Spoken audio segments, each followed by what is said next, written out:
कहते हैं कि अगर विकसित भारत का सपना साकार होना है तो वो मजबूत उत्तर प्रदेश की बुनियाद पर ही हो सकता है। असल में उत्तर प्रदेश वो ग्रोथ इंजन है जिसकी ताकत से ये तय होगा कि भारत के विकास की रफ्तार कैसी रहेगी, कितनी रहेगी। और उस ग्रोथ इंजन के पायलट के तौर पे वित्त मंत्री के रूप में माननीय सुरेश खन्ना जी मौजूद हैं आज हमारे मंच पे। सर, आपका बहुत बहुत स्वागत है। और लगता है आप काफी तैयारी करके आए हैं। तो सबसे पहला सवाल तो यही है सर, लोगों के मन में बड़ी आशंका, बहुत डर है कि दूध की कीमतें अभी कल बढ़ी हैं, अभी और क्या क्या बढ़ने वाला है और क्या क्या चीजें महंगी होने वाली है। देखिए, घबराहट की कोई बात नहीं है। अपने नेतृत्व पर भरोसा रखिए। मोदी जी ने जिस दिन से सत्ता संभाली है उस दिन से सीधे सीधे जनता को फायदा पहुंचाने वाले बहुत से काम किए और इसीलिए उनके प्रति जनता का विश्वास बढ़ा है। और पब्लिक परसेप्शन से बड़ा कोई तोहफा नहीं होता नेता के लिए। पब्लिक परसेप्शन उनके बारे में आज भी बहुत अच्छा है कि ये व्यक्ति देश के हित में, इसका कोई अपना एजेंडा नहीं है। केवल सुबह उठने से लेकर रात को सोने तक केवल एक ही एजेंडा है कि किस प्रकार से अपने देश के लोगों को बेहतर से बेहतर स्थिति में पहुंचा दें। और लेकिन जो इंटरनेशनल लेवल पर जो सिचुएशन अराइज हुई उसके बारे में देश को आगाह करना, देश को हर परिस्थिति से तैयार रखना, ये नेतृत्व का काम है। इसलिए उन्होंने सावधानी बरतने के लिए लोगों से एहतियाती कदम उठाने की बात कही। और माननीय श्री हरदीप सिंह पुरी जी ने, माननीय राजनाथ सिंह जी ने दूसरे दिन उन स्थितियों को भी और बेहतर तरीके से क्लियर भी किया है कि किसी प्रकार की कोई घबराहट की बात नहीं है, लेकिन भविष्य में हम हर परिस्थिति के लिए तैयार रहें, इस बात के लिए नेतृत्व ने आगाह किया है।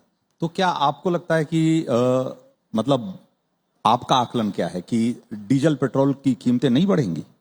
देखिए, आज भी उत्तर प्रदेश में अगर आपने देखा हो जी, सबसे कम कीमत आज पेट्रोल की और उत्तर प्रदेश में सबसे कम कीमत डीजल की उत्तर प्रदेश में है, क्योंकि हमने वैट सबसे कम लगाया। आज आप देख लें, इंटरनेट के ऊपर देख लें आप, तो इसी महीने की पहली तारीख को 5 तारीख को जो खास तौर से स्टेटमेंट जारी होता है उसमें हमसे ज्यादा 10-10, 15-15 रुपए लीटर बड़े राज्यों में, सब राज्यों, कहीं 2 रुपए ज्यादा है, कहीं 5 रुपए ज्यादा है, कहीं 10 रुपए ज्यादा है। और सदर्न स्टेट्स में तो हमसे 10-10, 12-12 रुपए ज्यादा है। लेकिन हमने जनता की जेब पर बोझ नहीं पड़ने दिया उतना जितना बाकी लोगों ने दिया। सर, दुनिया में जो लोग अर्थव्यवस्था को, इकोनॉमी को बढ़िया समझते हैं, जो बड़े एक्सपर्ट हैं, वो कह रहे हैं कि भाई ये बहुत अनिश्चितता का दौर है और आने वाले दिनों में दुनिया को और बड़े संकट के लिए, बड़े क्राइसिस के लिए तैयार रहना चाहिए। देखिए, अब वो तैयारी, मतलब अब मैं जानता हूं कि चूंकि वित्त मंत्री हैं आप और आपने अपने स्तर पर तैयारी कर ही रखी होगी। उत्तर प्रदेश चूंकि बड़ा राज्य है और मैंने पहले भी कहा कि भारत के विकास की रफ्तार उत्तर प्रदेश से भी बहुत हद तक तय होती है। आपकी क्या तैयारी है उस संकट से निपटने की? हमारी संकट से निपटने की तैयारी तो है ही, लेकिन जो ग्राफ 2016 तक नीचे जा रहा था उत्तर प्रदेश में, अब हम हर तरफ से ऊपर की तरफ जा रहे हैं।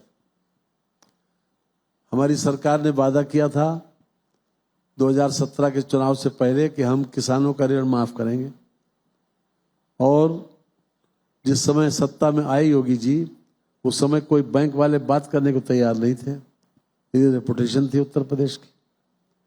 लेकिन अपने सोर्सेस से लोगों का कर्ज माफ किया।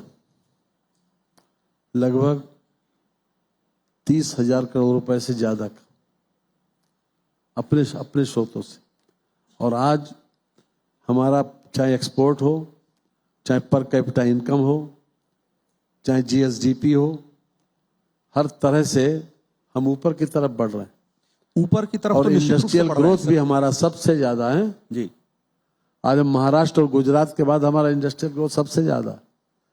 लेकिन क्या वो $1 ट्रिलियन का जो लक्ष्य है उसके लिए विकास की रफ्तार पर्याप्त जी, है? आप देखिए हम किस स्थिति में आए थे आज जब हम आए थे। आज उत्तर प्रदेश की जीएसडीपी $400 बिलियन के आसपास है, 30 लाख करोड़ रुपए 30 से लाख ज्यादा करोड़, और जाना ज्यादा है 100 लाख करोड़ तक। लगभग 80 लाख करोड़ पे।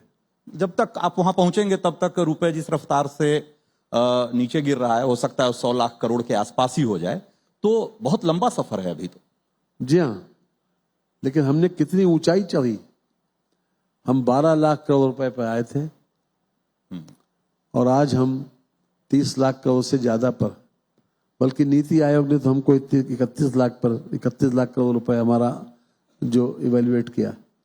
तो उस हिसाब से क्या टाइमलाइन देखते हैं आपकी? जो $1 ट्रिलियन का सपना है उत्तर प्रदेश का, वो कब तक पूरा हो जाएगा? उत्तर प्रदेश सेफ और सिक्योर्ड डेस्टिनेशन है इन्वेस्टमेंट पॉइंट ऑफ व्यू से। लॉ एंड ऑर्डर पोजीशन में इतना जबरदस्त चेंज हुआ है कि लोगों का विश्वास उत्तर प्रदेश पे बढ़ा है और बड़े पैमाने पर इन्वेस्टर्स अपना इन्वेस्टमेंट उत्तर प्रदेश करना चाहते हैं। हमने नोएडा की तर्ज पर एक बीडा बनाया, बुंदेलखंड इंडस्ट्रियल डेवलपमेंट अथॉरिटी, और बड़े पैमाने पर हमने उसमें जमीन भी एक्वायर की। पूरा डिफेंस कॉरिडोर लखनऊ से लेकर और झांसी तक उसको हम डेवलप कर रहे हैं। आज मुझे कहते हुए खुशी है कि इंफ्रास्ट्रक्चर बड़े पैमाने पर डेवलप हुआ। आज हमारे पास 5 international airport, total 11 domestic airport. Connectivity के हिसाब से बेस्ट कनेक्टिविटी उत्तर प्रदेश के लिए। रोड्स आज हिंदुस्तान के किसी प्रांत में ऐसी रोड्स नहीं है जितने उत्तर प्रदेश में। जो टाइम आपको किसी डेस्टिनेशन को प्राप्त करने के लिए 10-12 घंटे लगता था, अब हम उसके आधे समय में हम उसको डेस्टिनेशन पर पहुंच सकते। आप इतनी सारी बातें आप गिना रहे हैं, लेकिन अखिलेश यादव कहते हैं कि भाई आप चाहे जितना एक्सप्रेस वे बना लो, हमारे हिसाब का या हमारे जैसा नहीं बना पाओगे। ऐसा क्यों कहते हैं? ऐसा है, हाँ। उनके माइंड में तो हमेशा एक निगेटिविटी है। वो अपने जमाने में उनको उनके पिताश्री ने एक थाती दी थी 224 MLA की, और क्या उनकी पॉपुलैरिटी रही उसके बाद। 2012 में 15 मार्च 2012 को उन्होंने शपथ ली थी, और जब 14 में चुनाव हुआ पार्लियामेंट का, तो क्या रिजल्ट निकल के आया उत्तर प्रदेश में? 80 में से 73 सीटें एनडीए ने जीती थी। 2 साल में इतने अनपॉपुलर हो गए। ये हमने तो नहीं किया, ये तो जनता का फैसला है। लोकतंत्र में इलेक्शन जनता का फैसला, जो होता है सो हमें स्वीकार। 2 साल, उसके बाद विधानसभा का चुनाव आया।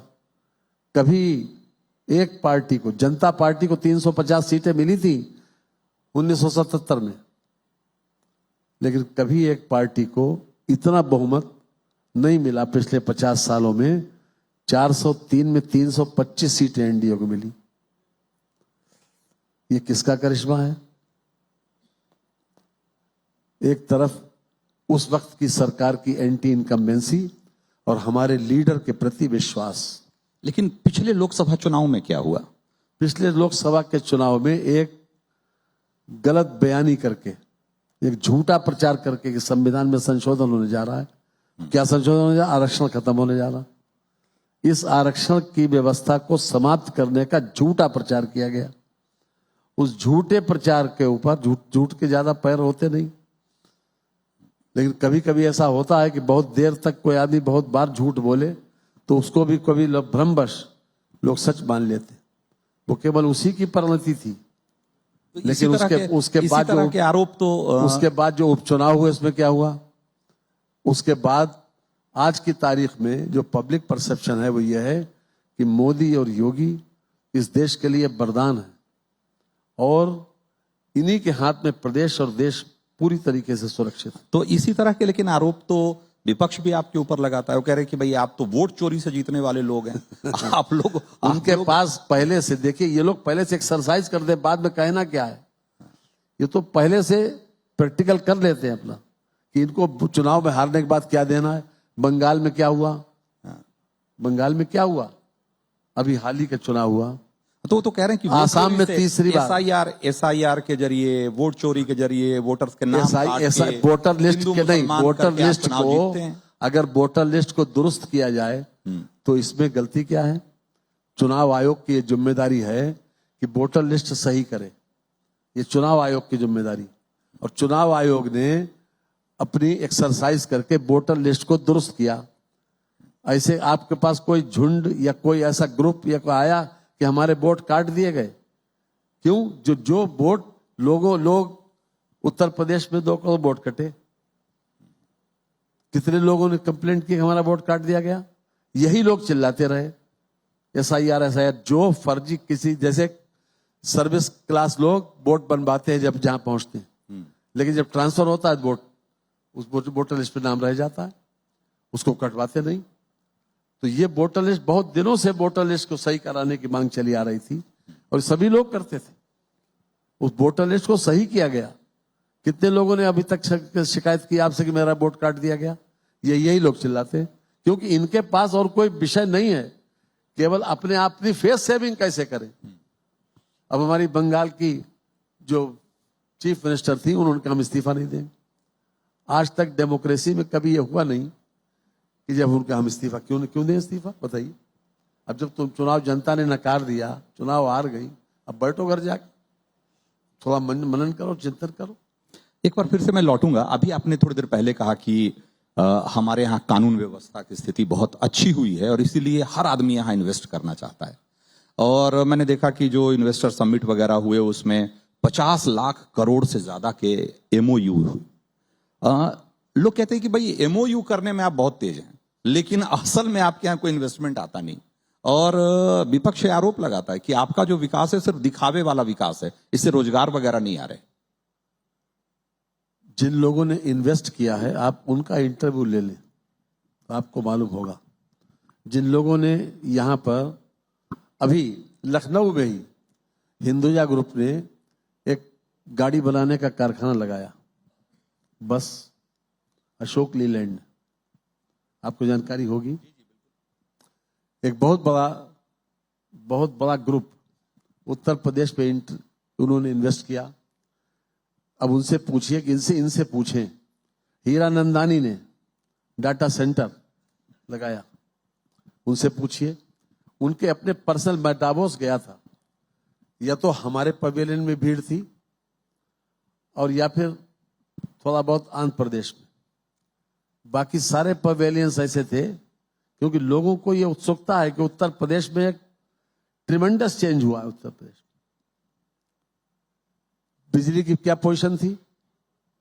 आती कम थी, जाती ज्यादा थी। आज उत्तर प्रदेश में बिजली की क्या पोजीशन, लोग ये भूल गए कि बिजली कभी को जाती थी, ये भूल गए लोग।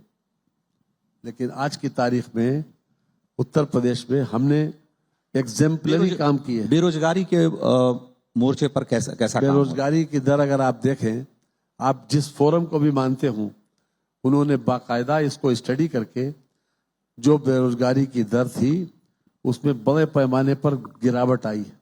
आंकड़ों के हिसाब से अब हमारी बेरोजगारी की दर 2.4 है, हम आए थे 6 पॉइंट समथिंग पे।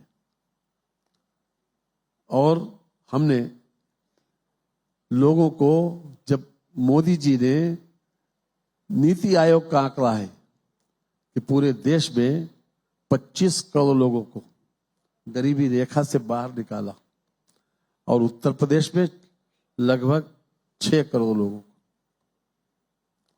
तो ये मामूली बात नहीं है।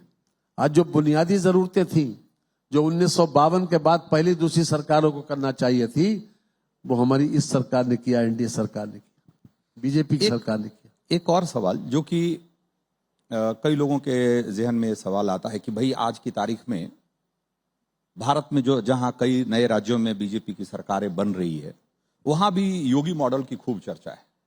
और जब योगी मॉडल की बात होती है तो विपक्ष कहता है कि योगी मॉडल क्या है? बुलडोजर मॉडल है, माइनॉरिटी का घर गिरा दो, इसके अलावा और क्या है? मैं आज आपसे पूछना चाहता हूं कि अर्थव्यवस्था के मोर्चे पर योगी मॉडल को कैसे देखते हैं? वो कौन सा मॉडल है जिसको कि पूरा देश उत्तर प्रदेश से कॉपी करना चाहेगा? देखिए, हमारी 34-35 सेक्टर्स में हमने पॉलिसीज फ्लोट की, बहुत एट्रैक्टिव पॉलिसीज हैं।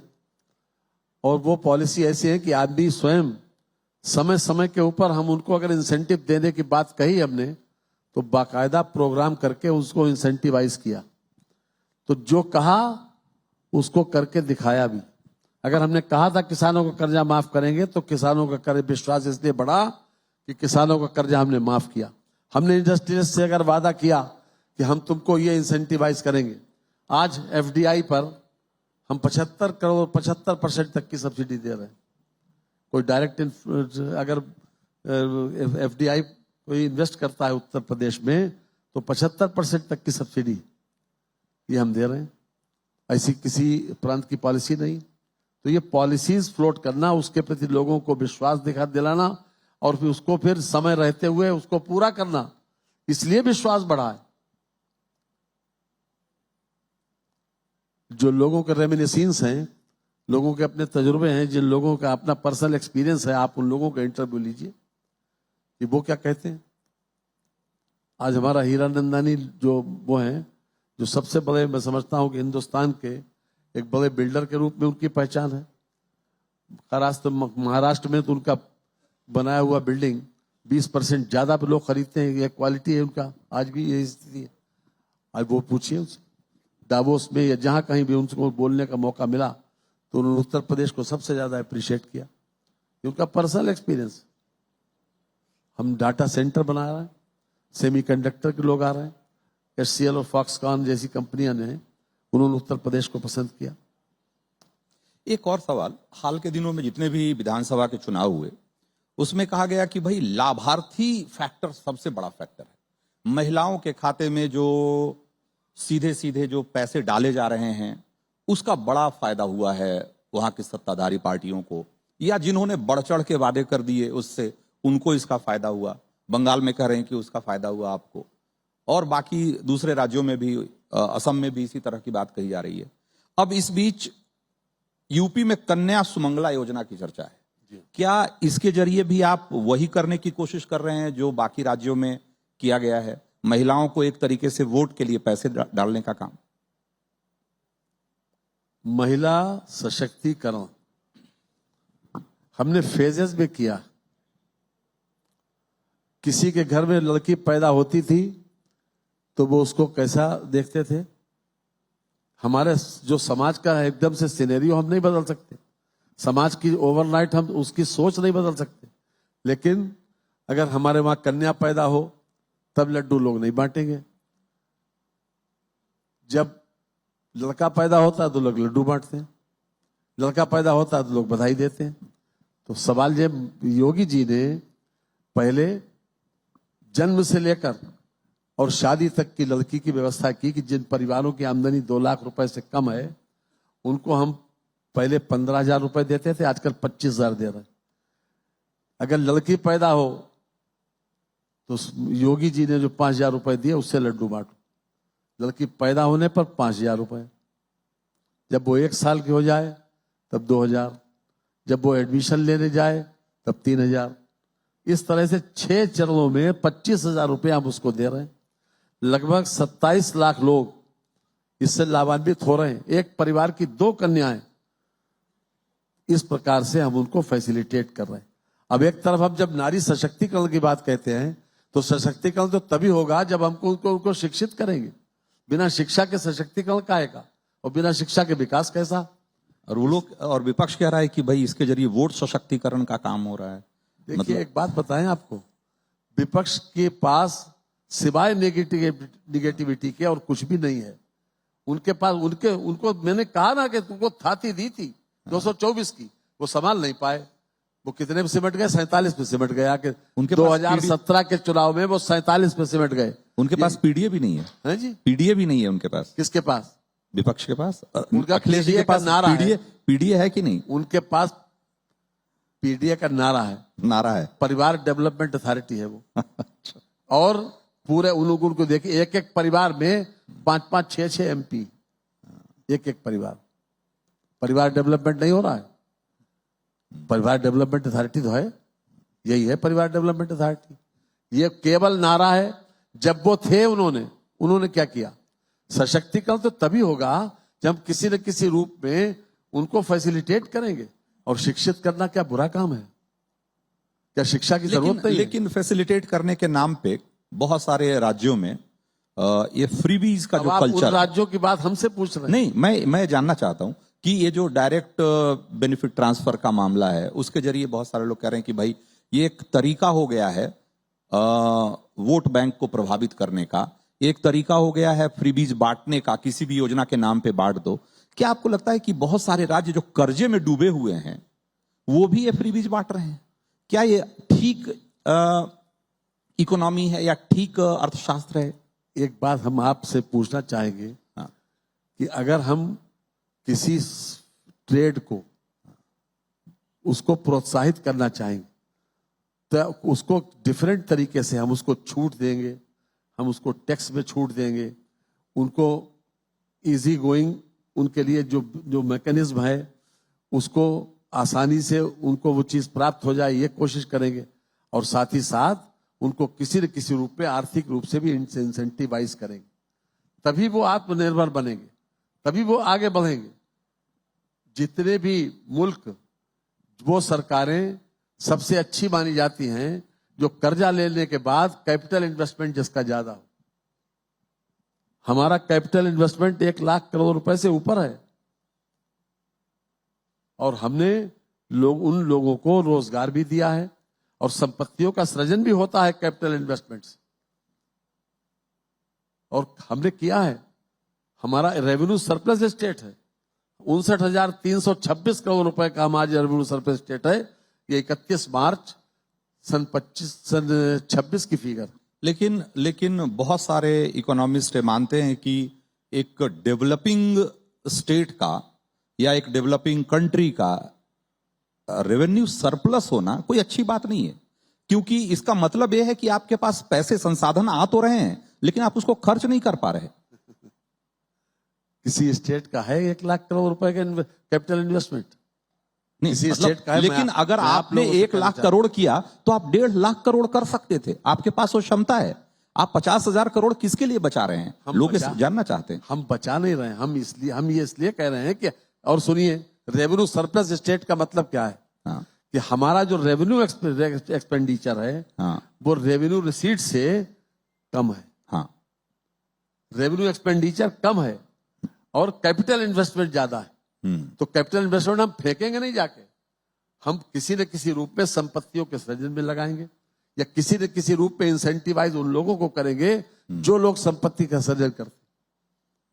ये आर्थिक रूप से वो स्टेट सबसे ज्यादा अच्छे माने जाते हैं जिनका कैपिटल इन्वेस्टमेंट ज्यादा हो। कैपिटल हमारा 1,14,000 करोड़ पिछली बार था और 1,14,000 करोड़ इस बार भी है। लेकिन लोग कहते हैं कि जो भी विकासशील देश होते हैं या जो राज्य होते हैं, अर्थव्यवस्थाएं होती है, वो तो भाई कर्ज लेकर के भी उनको इन्वेस्ट करना पड़े तो करते हैं। हम कर्ज लेके जहां जरूरत होती वहां करते हैं, फेंकते नहीं है। अच्छा।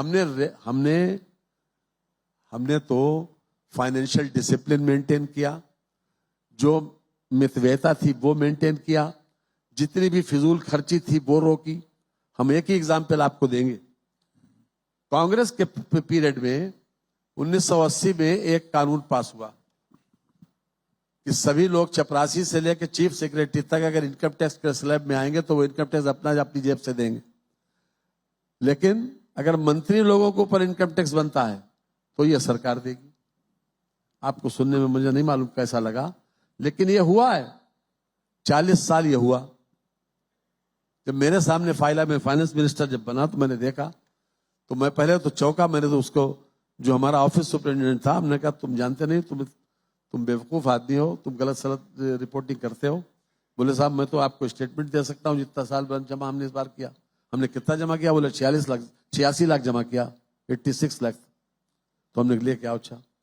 हमने देखा चपरासी से लेकर चीफ सेक्रेटरी तक का इन्वेस्टमेंट वो इनकम टैक्स वो खुद बियर करते थे अपनी जेब से, और मंत्रियों की जो आमदनी थी उसका इनकम टैक्स सरकार देती थी। ये फिजूल खर्ची और अपीजमेंट या एलियोरमेंट की बात मैं आपको बता रहा हूं। ये और हाँ। मैंने उसी वक्त मैंने योगी जी मैंने वहां थे गोरखपुर में, मैंने फोन किया, मैंने कहा मेरे सामने ये विषय आया है, और आपके खास तौर से टाइम्स ऑफ इंडिया ने भी उस वक्त वो बैठे थे आपके जो अब इस दुनिया में नहीं रहे, श्री सुभाष मिश्रा जी पत्रकार थे टाइम्स ऑफ इंडिया के। तो मैंने कहा कि मुझे जवाब देना है और इसको तो समाप्त करना है तुरंत।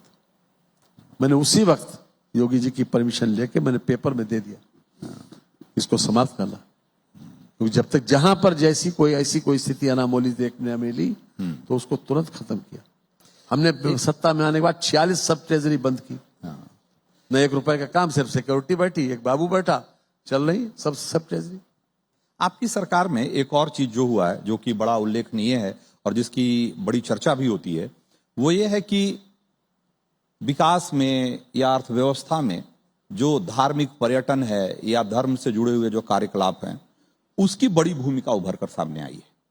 और एक तरीके से देखा जा रहा है कि जो धार्मिक पर्यटन है या जो धर्म क्षेत्र हैं वो अर्थव्यवस्था के नए केंद्र की तरह उभर के सामने आए हैं, चाहे वो बनारस हो, अयोध्या हो, इस तरह की चीजें दिखाई दे रही है।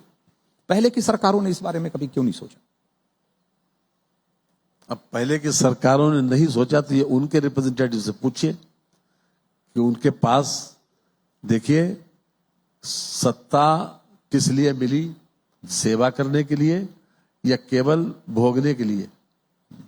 दोनों के दृष्टिकोण में फर्क है। हमारे लिए पहले देश है, समाज है, फिर पार्टी है। उन लोगों के लिए पहले परिवार है। ये बेसिक कॉन्सेप्ट में बेसिक वो है डिफरेंस।